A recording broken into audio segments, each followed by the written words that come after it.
పార్లమెంట్లో మహిళా బిల్లు ఆమోదం పొందకపోవడంపై బీసీ నాయకులు భిన్న అభిప్రాయాలు వ్యక్తం చేస్తున్నారు.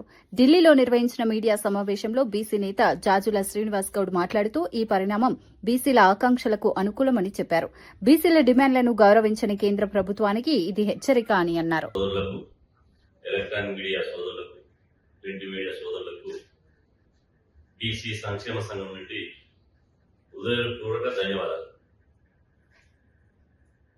మహిళా బిల్లు తీసుకురావాలని చెప్పి ఇలా 16, 17, 18 ప్రత్యేక పార్లమెంట్ సమావేశాలు జరిగాయి. ఓవైపు పార్లమెంటు సమావేశాలు జరుగుతున్న ఈ సందర్భంలో ఇంకొక వైపు ఈ మహిళా బిల్లులోనే బీసీ మహిళలకు సబ్కోటా కల్పించాలనేటువంటి ప్రధాన డిమాండ్ తోటి ఈరోజు బీసీ సంక్షేమ సంఘం ఆధ్వర్యంలో మేము చెలో ఢిల్లీకి పిలుపునివ్వడం జరిగింది. అందులో భాగంగానే మీకు తెలుసు, మేము 16వ తేదీ నాడు ఢిల్లీలోని జంతర్ మంతర్ వద్ద పెద్ద ఎత్తున బీసీ మహిళా పౌరు దీక్ష పేరుతోటి ఇలా ఆందోళన కార్యక్రమం కూడా చేపట్టడం జరిగింది. ఆ తర్వాత నిన్న ఢిల్లీలో డీలిమిటేషన్ వ్యతిరేకిస్తూ డీలిమిటేషన్ యొక్క చట్టం యొక్క ప్రతులను కూడా ఇలా చించేసి మా తీవ్ర నిరసనను ఇలా కేంద్ర ప్రభుత్వానికి తీసుకుపోవడం జరిగింది. మేము ఆ రోజు 16వ తారీఖు నాడు మహిళా దీక్షలో చెప్పాం, నిన్న చెప్పాం, ఈ బీసీలకు వ్యతిరేకంగా ఉన్నటువంటి మహిళా బిల్లు కానీ డీలిమిటేషన్ కానీ పార్లమెంట్ లో ఆమోదం పొందడానికి వీలు లేదు. పార్లమెంట్ లో ఆమోదం పొందే వరకు ఇవాళ కేంద్ర ప్రభుత్వం ప్రయత్నిస్తుంది. కానీ మేము అడ్డుకొని తీరుతాం. మేము ఖచ్చితంగా ఢిల్లీని వీడం. మేము పార్లమెంటు సమావేశాలను అడ్డుకొని తీరుతాం, ఢిల్లీని వదిలేదు లేదు అని చెప్పినాం. కానీ నిన్న ఇవాళ 131వ రాజ్యాంగ సవరణ పార్లమెంట్లో వీగిపోయింది. ఇది బీసీలకు అతిపెద్ద విజయం. దేశంలో ఉన్నటువంటి 80 కోట్లు మేము మా ఉద్యమాన్ని ఆపే ప్రసక్తి లేదు. ఇది పాక్షిక విజయం మాత్రమే. ఎందుకంటే మా పోరాటం ముందుంది. ఇప్పటికైనా నరేంద్ర మోదీ గారిని మేము హెచ్చరిస్తున్నాం.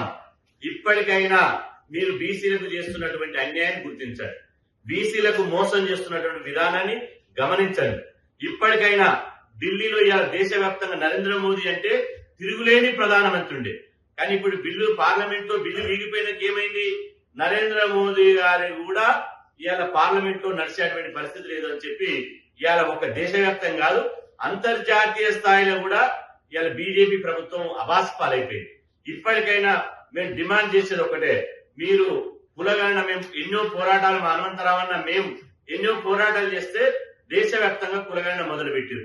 ఆ కులగణన మొదలుపెట్టిర్రు ఎస్సీ ఎస్టీ కుటుంబాలు మీరు అవునా కాదని అడిగారు తప్ప మీరు బీసీ కుటుంబాలు అవునా కాదని అడగలేదు. కాబట్టి ఈ జనాభా లెక్కల్లో మొదటి విడత జరిగేటువంటి ఈ జనాభా లెక్కల్లో బీసీ కుటుంబాలను లెక్కించాలి.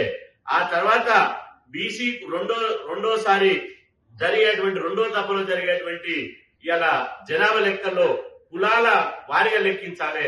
ఆ తర్వాత 2027లో మొత్తం బీసీ కులగణన, సమగ్ర కులగణన చేసి దేశవ్యాప్తంగా ఉన్నటువంటి బీసీల జనాభా ఎంతో తేల్చాలి. కేంద్ర ప్రభుత్వం బీసీల జనాభా అధికారికంగా ప్రకటించాలి.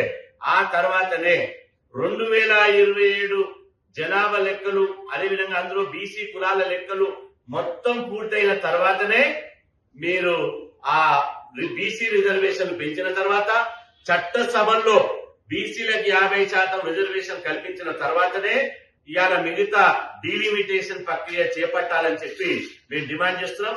ఖచ్చితంగా మా హక్కులు సాధించే వరకు దేశవ్యాప్తంగా మేము పోరాటం చేస్తాం. మేము ఇంతకుముందు అన్నట్టు జేఏసీ, ఓబీసీ జేఏసీ ఏర్పాటు చేస్తాం.